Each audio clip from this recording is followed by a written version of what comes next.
Okay, here we are finishing up week 41 and your earth element story, pulling it all together. So this will not be a very long video, I don't think. But oh my god, has it been this. I'm going to break down into reviewing the overview of the numerology to see how it plays out according to what it was said to play out numerologically. But yeah, Virgo, Taurus, Capricornus. We knew that we knew it would bring the serious stuff, the deep magic. We really need to shift away from just thinking of it as the practical magic, basically, but in terms of now making it all real. So absolute, the long season of Virgo, with the sun being in Virgo for so long, all the prophecy, the Parima star that connects us, well, all of Virgo connects us to the oracles, the Delphi oracles, the African prophetesses, Eriphyle, Aragon. If we go back to Manilius in the 1st century, his astrological work, which is possibly tied to Germanicus, but that's where the West starts to. Now, if Manilius was African, which as at least two historian researchers claim, because his language style was very African. And now that we know the truth about how populated the Southern Europe was by black people all around the Mediterranean, okay, and the Delphi oracles were always black prophetesses and prophets, and they were this is not talking about just slave culture. They were talking about integrated citizenship, like in their own right. Absolutely. So, and we know how powerful the African kingdoms were and will be again, and are, even in the midst of all the conflicts of interest. So, that's what Virgo ties us into, especially through the star Parima. Parima is tied to prophetic. There's a feast again in January. 2 feast days of Parima. There's like the three sisters we're talking about, and it's connected to not childbirth, well, childbirth and child gestation, so pregnancy. Okay. Various names involved there. Parima is the star, but it ties to oh god, now it starts with a P as well. Okay, it'll come to me. But Chitra, Spica, once we get to this Chitra star, and again, there's so much that we can't know unless we get into the nakshatras. In Virgo we have Hasta, which is all about magic hands. Hands being able to do magic things, even especially with cards, right? Okay, so anytime my hands do something phenomenal with it, it has to do with Virgo. But again, Reiki probably as well. The 5-pointed star of the Pentacle, got to get into that because it's actually in Taurus, but the 5, 6, 7 of Pentacles are Virgo, not Taurus. The 6-pointed star in the Hermit's Lantern, understanding the historic background to when the information came through, who it came through to, about the manifestation powers or the energy. Well, manifestation is energy, but what's tied symbolically to the different stars, and then how the Great White Brotherhood takes that information and manipulates it, right? It's not that they can manipulate, well, they can manipulate the power, yes, but they keep too many people stupid about it, right? Okay, that's the first thing. So all of that in Virgo, plus the lighthouse, the fact that lighthouses were automated over 20 years ago. So the Time Lord essence of Virgo, everything's time sensitive, space-time sensitive. Then we have the Taurus and the Capricornus voids. We have superclusters, super galaxy clusters, like superclusters attached to Virgo. There is a Capricornus supercluster, I do believe.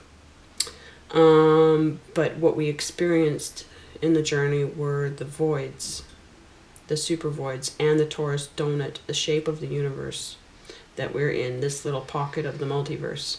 The Taurus, T-O-R-U-S donut, which is like the infinity loop. It's a Mobius strip. Okay, so the symbolisms of the tarot cards, because tarot is the gift of Capricorn. Epic storytelling, but also knowing our game plan, our strategy, all the hidden information.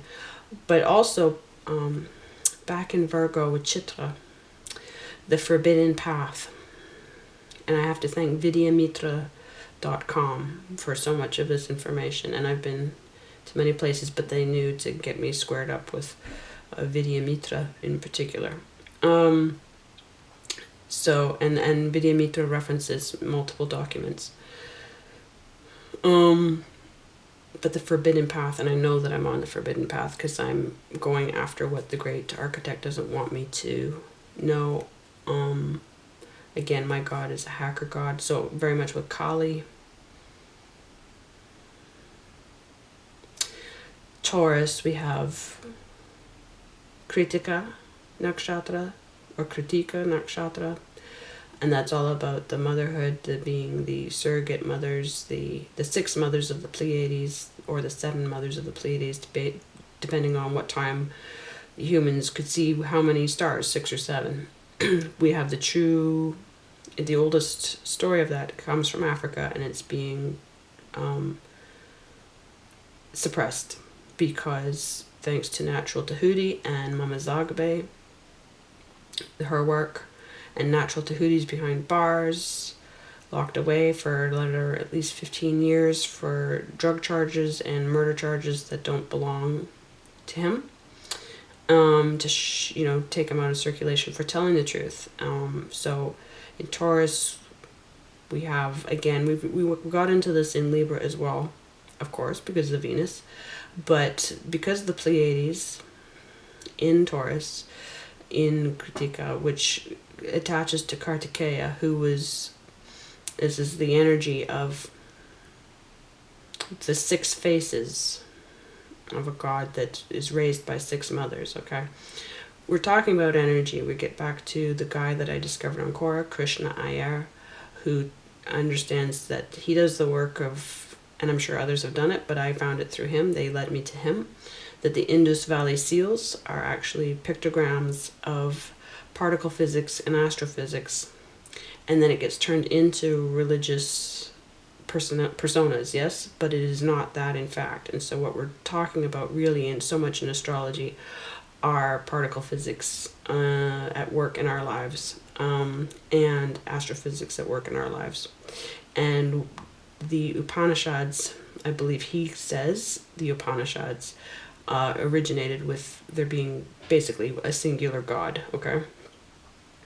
And that the truth is like, how many gods do you need there to be, right? So then we have the Orisha of Africa, who are God's helpers. Not gods and goddesses in their own right, but they are God's helpers. I got that from somebody who teaches the Yoruba religion, Santeria religion, and made the point in quite a passionate video a few years ago that I found. So in Taurus, when we get to those Pleiades, then we have, yes, the issues of motherhood. We also have a star just outside of Taurus in Orion. I gotta get her name again. And he's holding Medusa's head. So we have, again, Medusa, of course, being a smear campaign against the African prophetesses, the Delphi oracles, and the stealing of, like, we have in Greece, we have a tremendous amount of theft, not just by Greeks, but through Greece, yes, of other people's knowledge. So India's knowledge, Africa's knowledge, and of course India is a group word. It's same, you know, there's many nations inside of India. So same as Africa, right? So but you have the mythologies coming to us through the West, through Greece, are basically whitewashed tales of what was taken from these other peoples. Okay, and Natural Tahuti makes the point, and so does Mama Zagbe, that what become gods and goddesses were actually just African ancestors, amazingly powerful humans. Okay,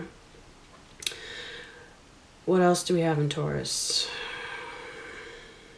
Root work for me, because it's in Sagittarius for me. So then, what else can I think of? But your epic story in Capricornus. So basically, we get into the shape of the universe, the nuts and bolts of where we are, how we're here, and what we can do about it. Everything is, these are not necessarily space-time sensitive, but they are all about physical awareness and the deep, deep magic of what to do about being caught on the chessboard, and the rightness and wrongness of things. So there's, in the water story, now one thing is, yes, this career.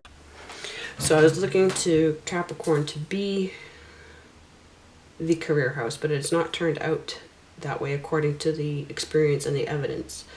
It has turned out to be, now, it brings me back to a point that I didn't finish in the nakshatra of Taurus, which is, we have Kritika, yes, but then we have Rohini, the male serpent, and Mrigashira, the female serpent. And Rohini is right around the Hyades, the center part, the forehead of Taurus.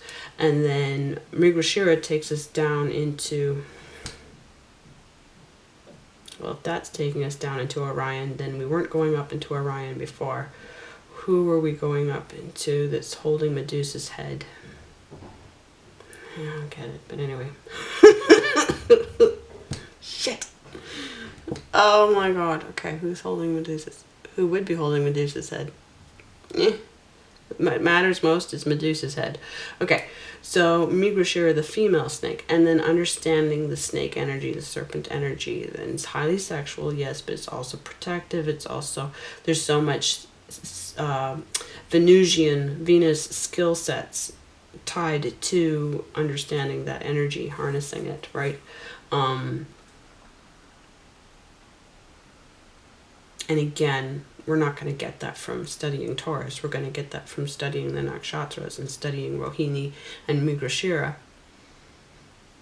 Capricornus gives us Uttara Ashada Nakshatra. Epic storytelling. This ties us into both through there and Shravana, the next nakshatra of Capricornus. Ganesha energy, the elephant, okay? The elephant god energy, but the elephants are important for memory and large ears, yes? Also, high intelligence, but the ears that are a symbol for Shravana. The memory and the picture making and the storytelling and the rhythm of the third nakshatra, Dhanishta, which is symbolized by a drum, which I didn't get into in the last video. And I need to. It's a significant part of Capricornus. But again, these, if we don't study those, then we don't know ourselves nearly enough. So, but also the repetition of threes. Capricornus is tied to one of them is tied to having to do a thing 3 times before you get it, or hear a thing 3 times before you get it. There's another, I want to say, It's Punarvasu. Could be Punarvasu down in Cancer, where a thing has to be done 3 times as well in order to succeed. Which is interesting because then it's going to take us back to this Hierophant energy in Taurus. The Hierophant has 3 layers, sometimes 4 layers, yes, to levels, to the apprenticeship, right, to the mastery. So yes, that's where did we get with that? The fact that it is not career energy insofar as how exactly specific, when you're looking in your chart for like, okay, how am I supposed to be making money? No, this is your big story. This is what's bigger than the concern. Like, this is how you pull it all together while you're here, why you incarnated. Whether or not you want to incarnate and said yes and would say yes again, okay? What you can do with, now, maybe if we're all part of a hacker team, and that's what we said yes to, because we're here to actually try and bust everybody out of this prison planet. Because even in the Vedas, I found it referenced not that long ago, just in the last couple of days. Yes, this is a prison planet even by their standards. But again, the Rig Veda is all about particle physics and astrophysics, not religion. That's what I'm getting from Krishna Iyer on Quora.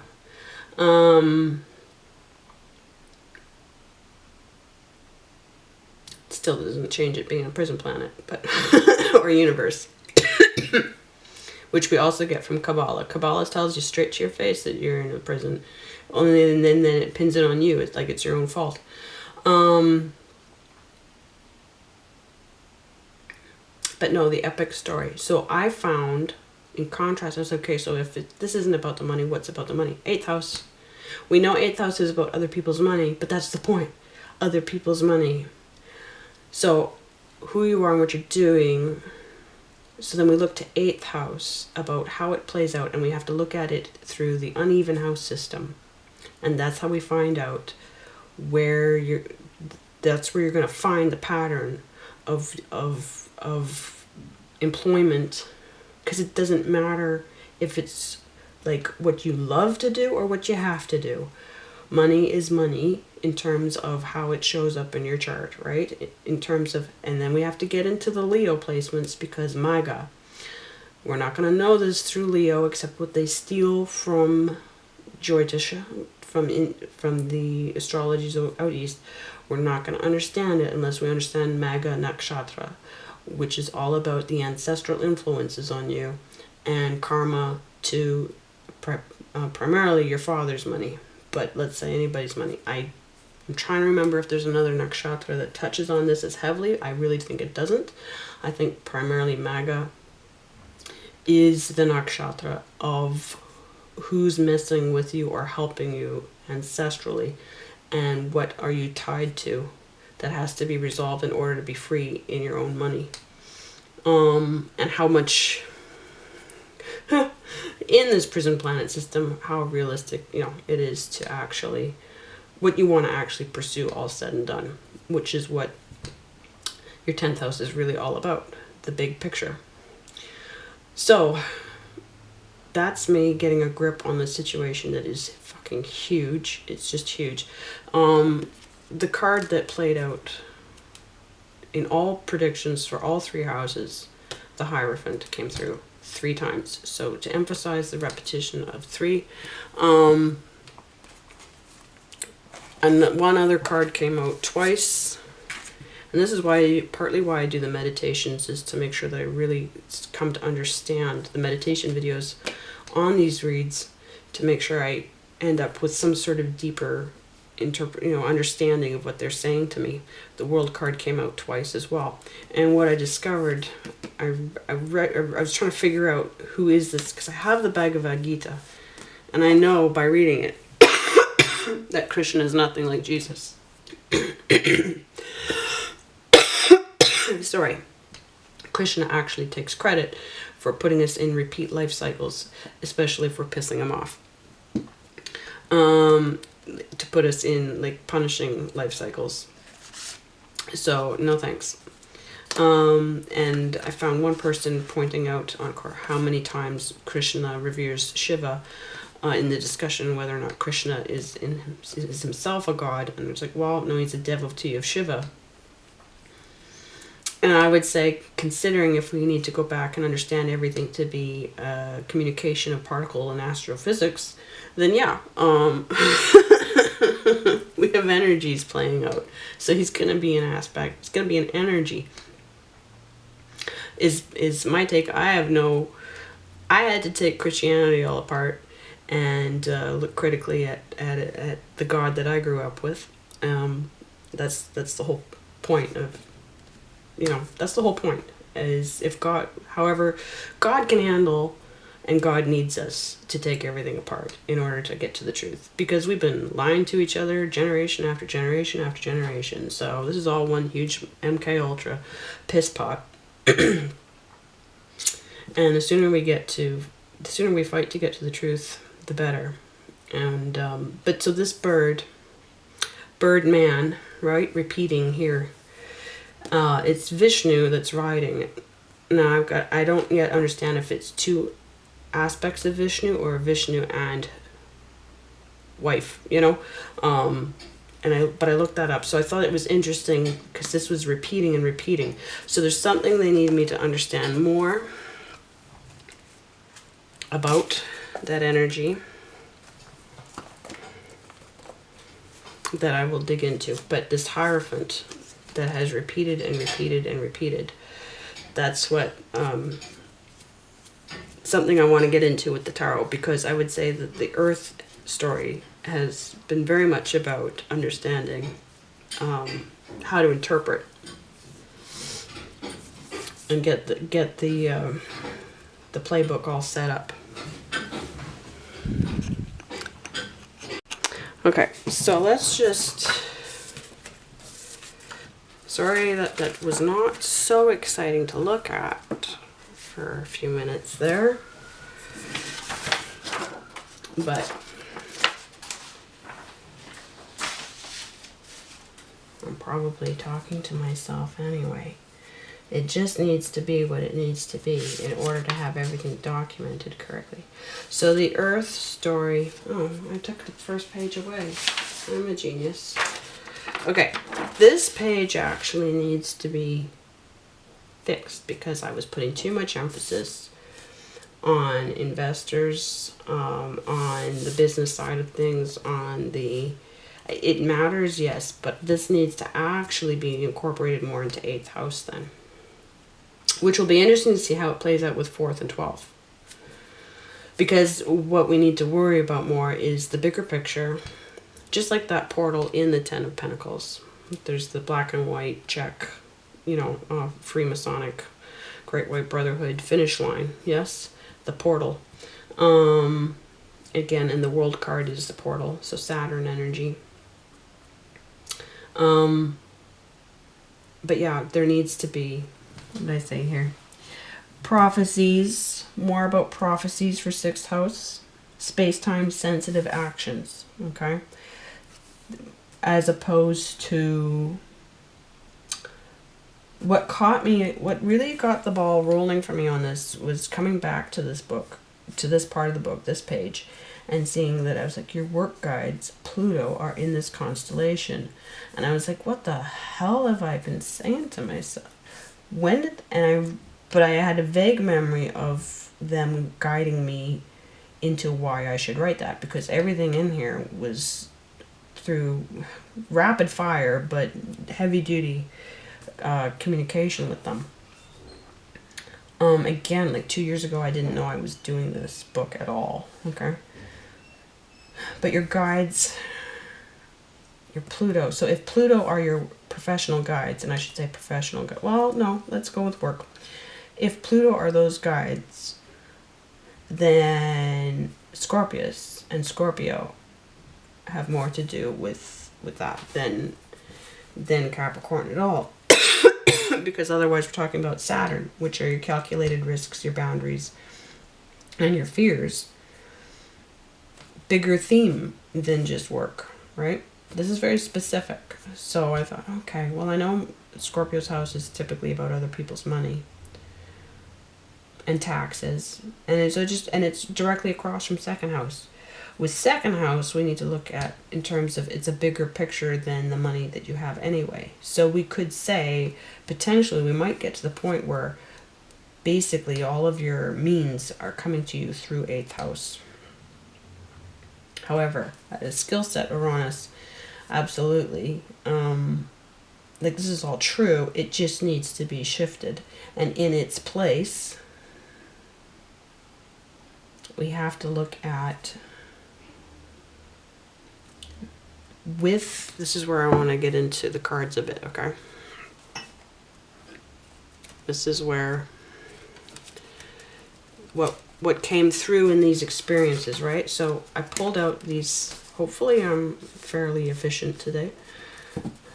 The Hierophant card, the levels, it's fine detail here, but there are 3 levels. And then there's these 3 little points up at the top that almost look like the points of a W, which remind me of the M. And Amabala, in Amabella's intuition, she was just going over how the W on the Ace of Cups is really an upside down M, standing for Mary. And, you know, the whole mythos of... But what we're talking about then is we're talking about the Great Mother. We're talking about what Natural Tahuti is in prison for, and that's because he was proving that the Great White Brotherhood secretly worship the Great Mother, or they harness the power of the Great Mother and then absolutely do her disservice. And that's why there's an M inverted to a W on the Ace of Cups. But this progression of 3, the cycles that you need, 3 cycles, possibly, what they put you through in order to get to where you need to go. Not everybody gets to find out about their chart, but as far as Virgo is concerned, this pentacle, right?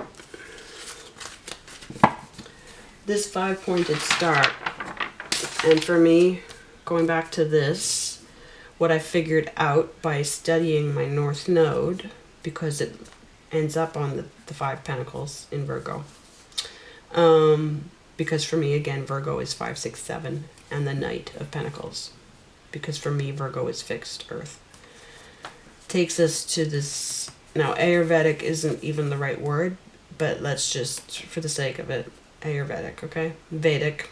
There's no Aryan invasion. It's been debunked.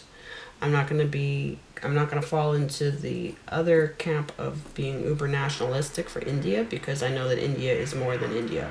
And one name would be Bharat, but then within that, you've got so many different peoples that do not even, would never have subscribed to being Indian in the first place, right? They have their own identities. But the 5 elements, okay? And then within that, the truth about medical history, the truth about what's been done by the West to other cultures, to other civilizations and other knowledge bases, yes? Okay. And they're all secretly astrologers anyway, and numerologists in the Western systems. Maybe not your average doctor, but the guys, the people that run it at the top are. But the truth about the 5-pointed star, and the truth about the 6-pointed star, okay? So in Virgo, and again, and then this, the medical implications, the health implications, the truth implications of this give and take of the 6, yes? This orangey reddish energy for me in this that all screams of the lodges, right? Before I move on to more symbolisms there, because it's going to take us to the snakes, the caduceus and the rod of Asclepius. But absolutely we have understanding. Now this is of course Capricornus but it gives us the pentagram, right? The inversion of the knowledge. The 6-pointed star.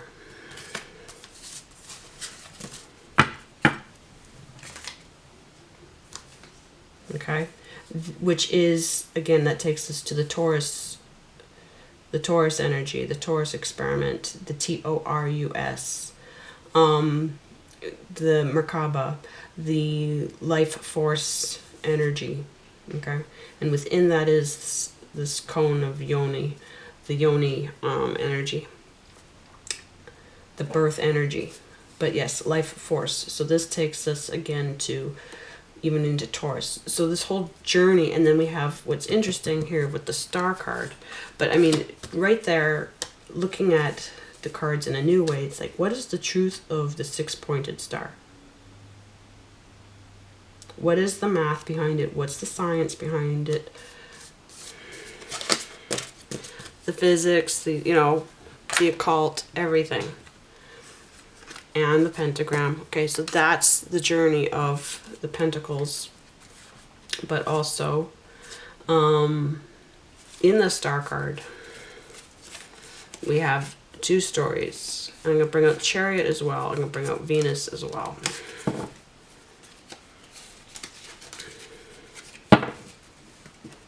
Okay, because we have in Pamela's deck 8-pointed star, but with 7 stars around it, to clarify. 7 stars with 7 stars around it, okay? Now, I'm not sure why Greer drew it that way. He would have drawn it according to Morgan's instructions. I don't know if Morgan was trying to clarify, because there's every reason to go from an 8 to a 7. What's interesting is she also uses an 8-pointed star over the Emperor in the Chariot card. And he uses the pentagram, the 5-pointed star, but repeated. Not that those are, this is different energy, I realize, but it's these houses that got me to get into this. So this is the truth that we need. So we got to figure out, what I understand of the 8-pointed star is that it's 7 plus 1. And the 7 takes us to the Great Mother. And it's the truth. Like, I have Natural Tahuti's clip right here about 7. I've got him all through this book. We know it by now. And the 7, and then she is the 8. So the truth about God and God's energy and God's reach and God's nature and the Great Mother, the Pleiades, the 6 and the 7 mothers, because they're 2 stars in the Pleiades that occult each other. So sometimes they were more separate and more visible from each other, and then they became too close together to always be able to tell. That's why. Nothing but human perception there. We have 12 stars in the Empress's crown. That's because she's the woman in the Book of Revelations.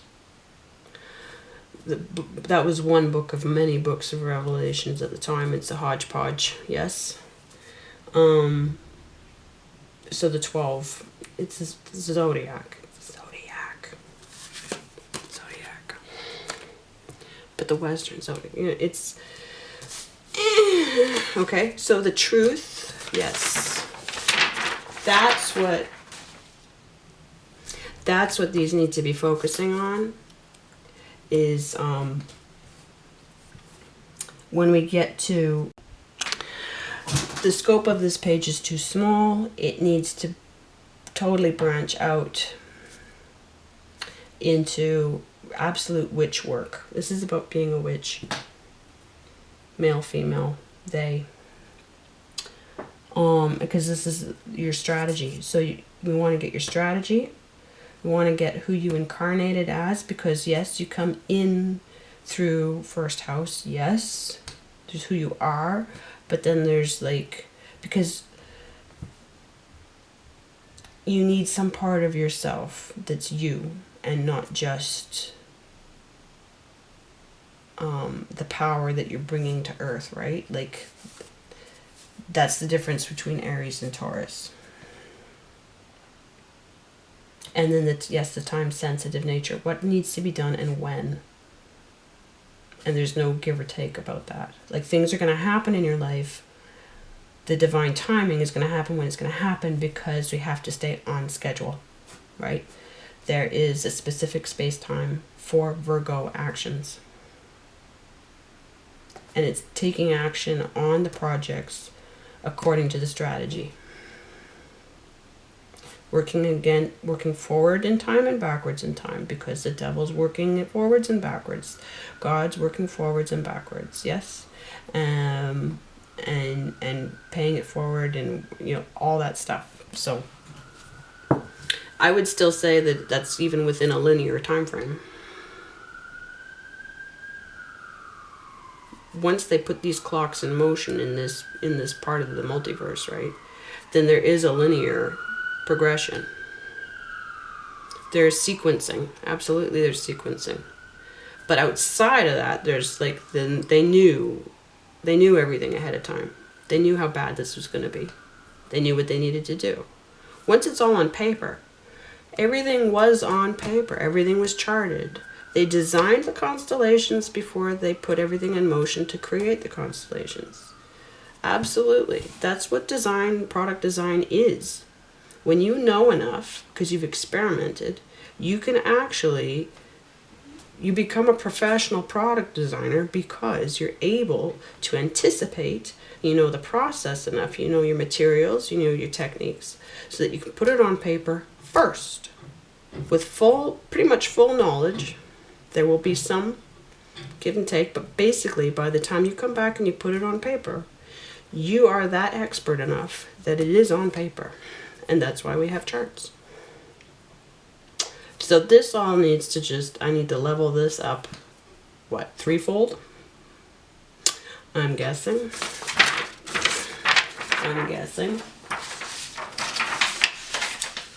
So apologies for that, but I was relying on everybody else's knowledge. And once again, they're wrong. But it was important to find out that way. Same as I've, still going back to when I discovered that lighthouses had been automated 20 years ago. I'm like, shit, Virgo needs another house. So further to that, this work becomes even more than the planet placements, and they still matter. All the aspects, quincunxes, oppositions that need to be succeeding together, all that stuff. Empty houses. But the nakshatras themselves, and you work moving through the chart. I work whole house, I move in this direction, and in uneven house, so whole house I work in this direction, uneven house I work in this direction, against each other, yes? So you progress, it looks like you're progressing backwards through uneven house, but it's probably forwards, God. Because by the time you reconcile, you have to have it so set in your mind which way the sun's progressing through the constellations, as opposed to like how we move through a day. Yeah, to remember what forwards and backwards is. The main thing is to know that there's like two motions, going in opposing, like pushing you in opposing directions. Yes. And so, anything here? Yeah, Chitra, overall Chitra and the Forbidden Path. When I found that out, that's where my Uranus is. Okay, so I know that once the timing came, and especially with my Uranus cycle then, was to have enough back knowledge and then enough to know. And so that starts off at the beginning of life. And you just know that it's like, yeah, we're going to find out what somebody doesn't want us to find out. So that becomes, for me, given all the detail work and all the other things that need to be known and all the other revelations, right? For me, that becomes the overarching. And it was such a tiny detail, okay? It's such a tiny detail. Like, I went back, and it wasn't until going back just within the last week and reviewing again on Vidya Mitra, the Chitra and Swati nakshatras. And then I was like, oh, hang on. Hang on. And they made sure that I went back and reread. Forbidden Path, eh? And it's in this pada of this nakshatra, right? Hopefully there's Chitra. Right there. Wait a minute, my Uranus is... Oh, interesting. You know what? Here we go. I'm wrong. Now this Virgo needs to extend to here anyway, right? We need to redo this. My Uranus is in Svati. Okay. But still my 10th is in the Forbidden Path. It's actually hitting my 8 and 9 of Pentacles position. That's what it's doing.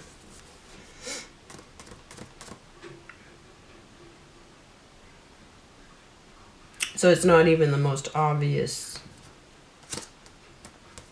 It's not even the most obvious thing in the chart. Look at how much work it took to get to understand. Shit. Right? So, then finally just working through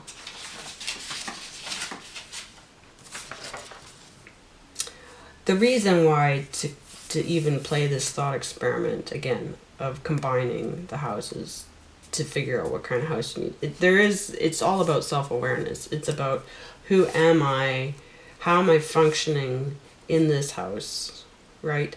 What do I need to allow for in other people, and what do I need to make provisions for myself? So, and because I look at it this way, because we could say, it doesn't seem like it needs to be done, but there are things. I haven't even filled it all in, but there are things. With my lighthouse, I find that there's no water in my lighthouse. So what do I need to do to look after a water situation in a habitat where there isn't any water? I'd have to bring in an artificial water system, yes. What does that mean in terms of how I function? Because what does water mean? If the lighthouse is the beacon, it's time sensitive, okay? It's space-time sensitive. So my actions, the things that are divinely timed, okay, they are going to happen without water.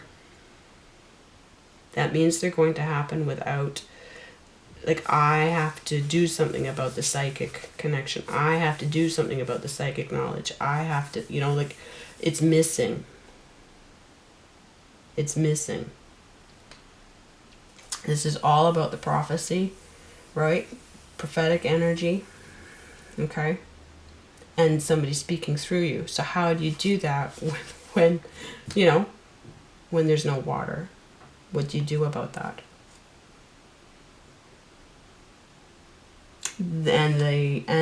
Because Chitra and Svati, Chitra is in this, it's in Virgo, so the Forbidden Path.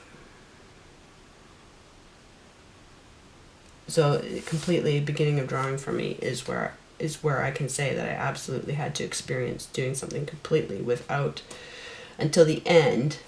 Then it came in, but that's why it took 41 years.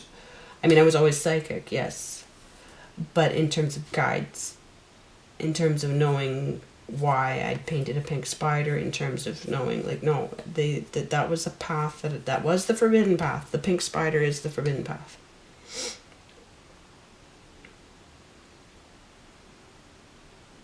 And now and by doing this page, this is how I come to that kind of level of clarity, right? It's another way of gaining clarity. So so then with the round tent, this is the alchemy. This is who you're grounding into this incarnation as.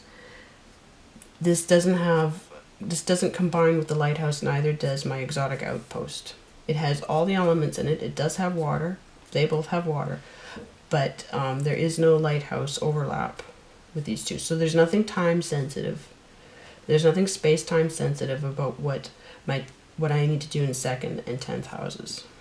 Okay, that there's a broader There's more leverage. There's maybe it's a problem that there's nothing time sensitive, because the divine timing is here, but it's not necessarily here heavily.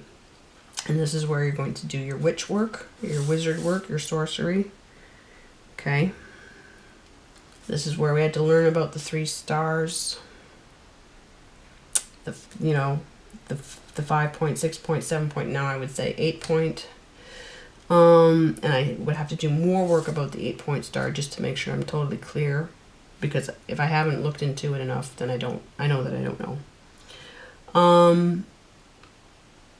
This is about resources. Mine overlaps with the space pod of Sagittarius. Again, the exotic outpost overlaps. Oh, I do have lighthouse. I do have lighthouse in my outpost. So here's where there isn't a lighthouse overlap. There is one here. Okay. Are there a lot of people involved? Because the outpost will have some to a lot of people. I have the travel hostel. That's a lot of people. Cruise ship, a lot of people. And ballast. What you take on, right?